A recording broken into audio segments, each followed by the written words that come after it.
TSRC is a little challenging to land. You press this button right here, or you can press down with the joystick. But like I said, the wind's blowing it all over the place right now. It's kind of hard to land. Not a bad landing there. 10 miles per hour wind, though, you can't really beat. It's only supposed to go in 3 miles per hour or less.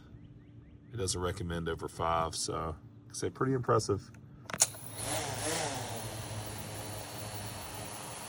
Batteries are struggling, but other than that, pretty impressive.